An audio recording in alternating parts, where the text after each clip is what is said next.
This is your math homework calendar for November the 16th.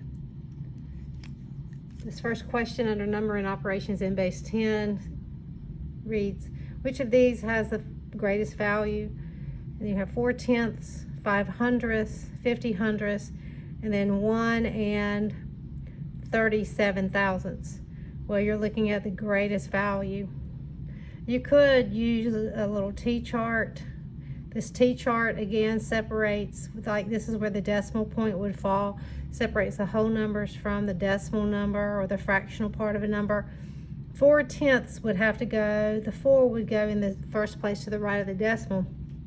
5/100ths, the 5 would have to fall in the second spot, so we'd have to have a placeholder and then a 5. And then 50/100ths is decimal point 50, because the 0 and 50 would be the last digit, and that would be in the 100th spot. And this next one, the very last one, is 137/1000ths. So we'll have a decimal point 137, and then thousandths. The 7 will fall in the thousandth spot, because don't forget, you have tenths, hundredths, and then what? Thousandths. So we're going to take and annex some zeros in to see if we can find the one that is the largest.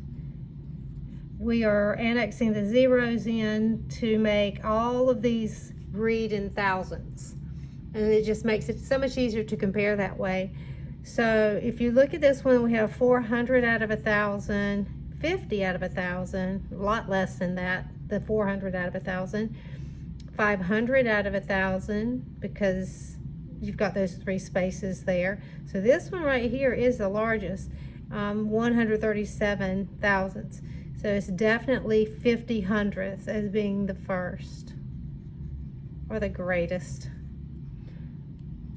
All right, so this next one says Jackie is 2.5 years old. Jacob is 3 months old. How old will Jacob be when Jackie is 4 years old?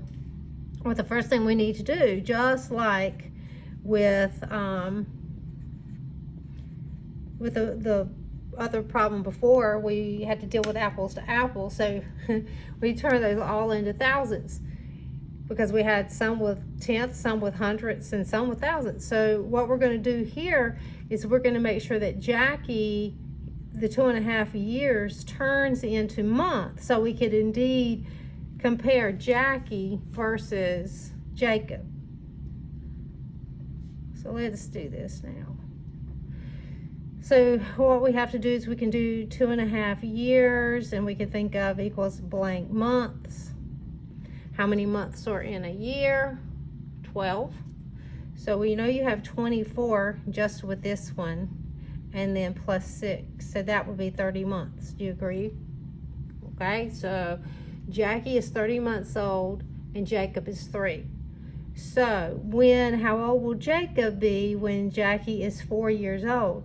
So you could think of it, and you could go ahead and if you're at 2.5 years old, you could add another how many months, 1.5 years to that. So 1.5 years worth of months would be 1.5 years of months will be 12 and 6, which will be 18 months, right?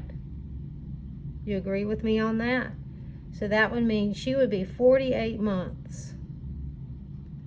And so then you could go ahead and add the 18 months to this one, because that would be that much more time added on to Jacob's age. So we are now comparing the 48 months to the 21 months old. So Jackie will be 48 months old when Jacob is 21 months old. And if you want to turn that into years, you could think of how many 12s are there in 48? 4. You do your math and you can figure that out. And if I wanted to take how many 12s are in 21, it will go 1 full time with 9 months left over. So 1 year, 9 months. So Jacob is a year and 9 months old when Jackie is 4 years old. A lot of work into that one, but once you decide to figure out where they are in terms of months and go from there, it works. Okay, so this next one says, what is the value of 8 squared? These are exponents.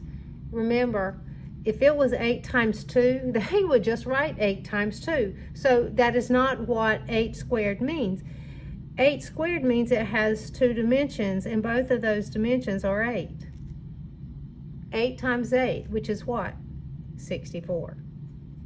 Now this next one, which is dealing with 3s, I'm going to do it down below. It's 3 times 3 times 3 times 3 times 3. 3 times 3 is 9. Then you could do these other two together. 3 times 3 is 9. And then you got to bring the other 3 down. So then if you wanted, you could just do 9 times 9, which is 81. And 81 times 3. And do it long way so you'll know. 253.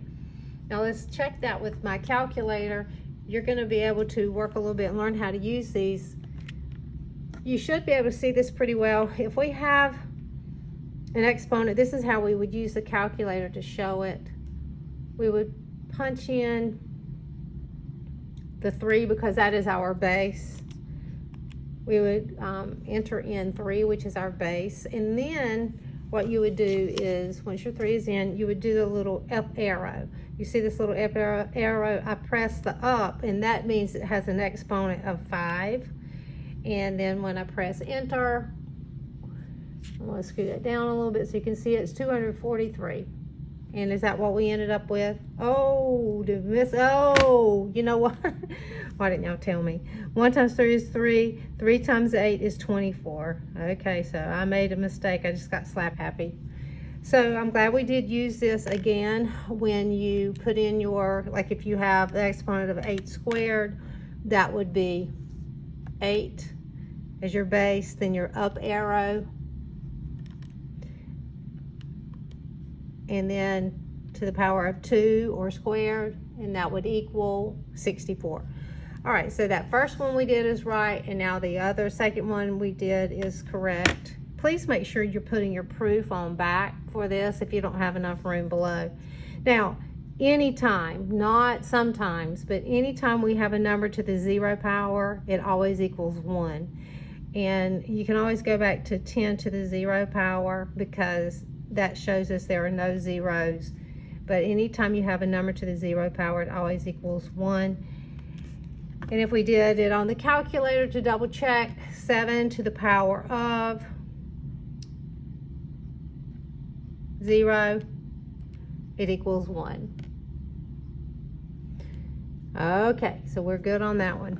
So this one, I'll put in another color, 243. Like I said, you have proof on the back, and I will be looking for that, so make sure you have it on the back. All right, this next problem is, it says write each phrase in an algebraic expression. So if it says an algebraic expression, it just means that you just have to write it. Expression means you don't have to work it out. 3 less than 7, well, you have to have the 7 to begin with, so that will be 7 minus 3 is 3 less than 7. Kind of get used to that. If you would have written it 3 minus 7, you'd end up with a negative 4. And we're not quite into that yet. You will get into integers later on. Okay, 40 divided by 5 is just as it's stated. 40, you have to have something divided by 8. 40 divided by 8. I looked at it and thought saw the answer already. So this divided by, that, I like to think of it like this. The division symbol is like a B and a Y, like the 2 dots on it.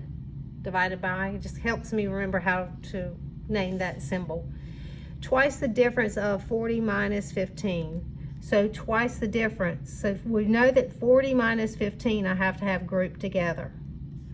Twice the difference. So I could do the 2 on the outside of that parenthesis, because when a number is on the outside of parenthesis, it means I'm going to multiply whatever's on the inside. But here I do what's in parentheses first and then multiply it times 2.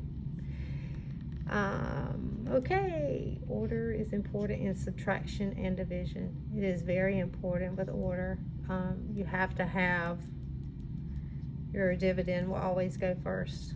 Your dividend is always a number on top of the fraction. Okay, so our last one, we can move the decimal, and the reason why we can move the decimal is because the metric system is on base 10, and if it gives me the power to move a decimal point. Cannot do that with your traditional or your customary units, such as pounds, ounces, cups, quarts, that type of thing, but we can with the metric system. And we'd like to think of it in this order. King Henry would be kilogram, hectogram. King Henry died by, B would stand for base, drinking chocolate milk, and it's always in this order. You go from the larger unit down to the least. Hecto, in this first case, we would talk about the base being the G would be the gram, so that'd be a hectogram, kilogram, hectogram, decagram, the gram, then decigram, centigram, milligram. Okay, so now we're going to move from a milligram, which is here, to the middle. It shows how many jumps, 1, 2, 3. So this is my workspace. I'm moving it 3, 1, 2, then I have to annex a 0. Decimal point 0, 3, 7, 5, 3. This next problem, I'll move this one right down here, is 2.5. You're going from a kilogram all the way slap to the other side. If I go from King, where he is, King Henry, if I go all the way from here to the milligram, I'm moving 6 jumps. And I move from here, we know this, and we're trying to convert to here. So I have one number I can jump, 2, 3, 4, 5, 6. That's annexing a bunch of zeros in those humps. 1, 2, 3, 4, 5 zeros with 25 in the front. Now go back and put your commas in. So 2 5/10 kilogram equals 2,500,000 milligrams. Interesting. Okay, now we're going to convert from meter, which would be, in this case now we would go from the middle, which is your base, the base, and we're trying to find right beside of it, decigram. If it was a decagram, it would have DKM. Okay, but if it has DM, and it's not, don't, DM me, sending somebody a message, but DM means deci, DECI. DKM is deca, which is a larger quantity or unit. So now we're going to go from the meter, which is the middle. Meter is the middle base, unit base, and we're going to the one right beside of it. So we're only jumping it one to the right. Remember, that one does not have a decimal point, but we know that we have to, it automatically sits right back there, and it has to show up when we need it. So your answer is 150 decimeters.